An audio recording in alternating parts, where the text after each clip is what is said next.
So I tried to equate it to, and listen, the players knew it was wrong. So let me just say, I'm not excusing the players, nor will I ever. I'm not excusing. They got busted. But I think part of it would have been, and the only thing I kind of equated it with was, if a guy did something wrong and you knew he did something wrong, and then he was forgot, they didn't read him his Miranda rights, right? And you get off on a technicality. Could these players have gotten off on that technicality of saying, well, you never read the memo, and it was in the report? Yeah, we never read the memo to the players. Would they have been able to get off on that technicality? Add to that, what Rob Manfred said is, we wanted the truth. We had players willing to tell us the truth, so we weren't going to discipline them. So there's part of me that can understand it. There's part of me that says, listen, as I said, I was a line stepper as well. And I always said, if you get busted, you pay the price. That's just the way it is when you take that chance. But Rob explaining why he didn't do it. So the other side of it for me, and I have never been one of these to go along with vacating things. But I said, given all these circumstances, that you weren't going to punish the players because they were telling you the truth, and maybe the not being read the memo. You know what? I think I would take away the World Series. I think I would leave it blank and say, you know what? You're not going to get the honor of saying you won the World Series in 2017. All right, so working through all those points here. Sorry, I made a lot. Going through them. The first one I would say is, when usually you're giving people up, right? Like when you're saying, all right, we're going to take information in exchange for immunity. We think of this as, well, you're going for bigger fish, right? Every heist movie, every cop movie always involves, well, we're taking these low-level guys and we're giving them. We don't want you. We're cutting deals for them to get to the big fish and all this. This is way above their pay grade. It's bigger than we all thought in this.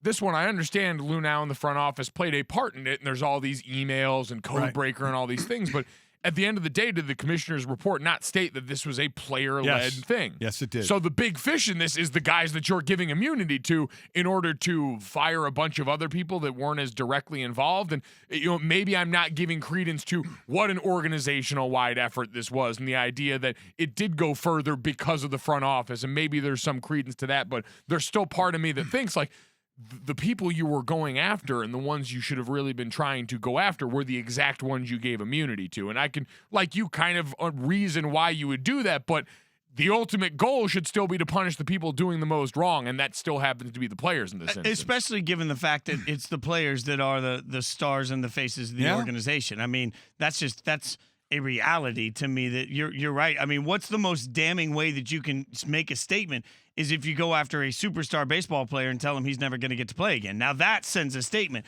Getting rid of a manager and a GM that most people on the street have never heard of it's cute. But we hadn't heard of Lou now until all of the things that happened in that Astros clubhouse after the postseason game where there was the yelling at the female reporter. Like, until then, the average fan was not as well acquainted with Jeffrey Lunau as we ended up being in the course of this. Your point about the championship was one that I had the same realization coming into work this morning, because I'm sitting here and I'm kind of hemming and hawing about all this, and I go, you know what, for the same reason, but I think it's justified, because usually when we look at the idea of vacating wins, vacating titles, it's things like, well, we're going to vacate, wins from USC because someone bought Reggie Bush a house or a car. And it's like, all right, well, one of those things doesn't influence no correlation the body of the on-field game. play. Right. Our games at Notre Dame were vacated because of some academic discrepancies that went on there.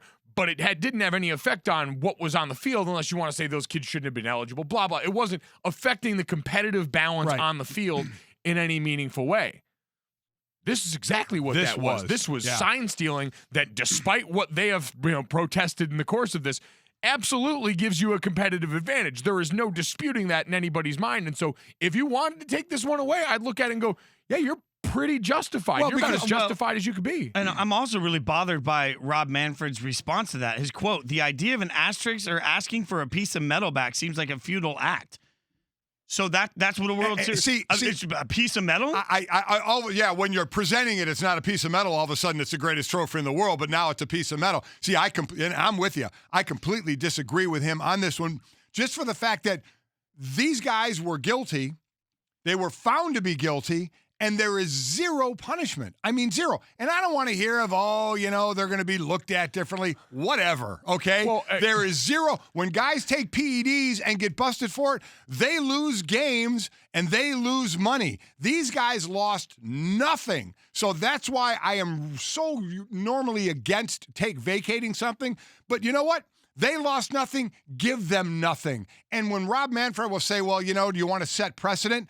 Yes. Every now and then, you have to set precedent. These guys basically had a scheme. It worked. They won the World Series. Don't give it to them. Don't let them say they were the 2017 winners of the World Series. That would be the only actual physical punishment you would see in this thing for the players. Every time I hear some reference of when you listen to the players, you hear how sorry they are, frustrated they are, contrite they are. You hear all of that. It reminds me of a kid. And it reminds me of the movie Christmas Story when they're all in trouble because Flick's outside with his tongue attached to the pole. Yeah. And the teacher's like, oh, you know what you did. And the kids are like, oh, we got away with it. When you get there, you know what we did. Yeah. You got away with it. That's where we are at this point. And I'll say this, not only is he talking about precedent, but to throw a little bit of this back on Rob Manfred, he still hasn't even set new precedent. Like, there is no moment, and they've had how long to prepare for this moment? Rob Manfred still hasn't told us that there will be an epic penalty for anyone that cheats moving forward. It shouldn't be lost in this that he has not come out and said, you know what? One thing we're going to do as Major League Baseball is make sure that anybody that's ever part of a scheme like this again faces a punishment of at least 10 years. And if the Baseball Players Association wants to fight us so that they can keep cheating in the game, we'll fight that fight publicly. No, he hasn't done that. He's just come back and said, well, I think, we're doing the best we can to get the most info we can with no action moving forward either. It's just like what happens when guys throw at people.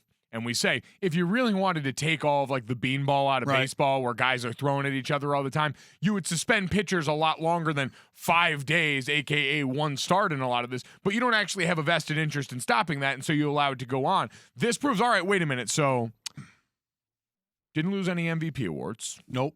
Didn't lose any money in all this. Nope. Still get to keep the World Series title. And it's at the worst in all of this is Rob Manfred saying, well, these guys are going to have to deal with the fact. Rob Manfred actually said it's our job to present the facts and let other people decide what they think about this. So years later now, when people think of the 2017 World Series, there are going to be some people that cast doubt on these. I'm paraphrasing a bit, but more or less, this is what Rob Manfred telling.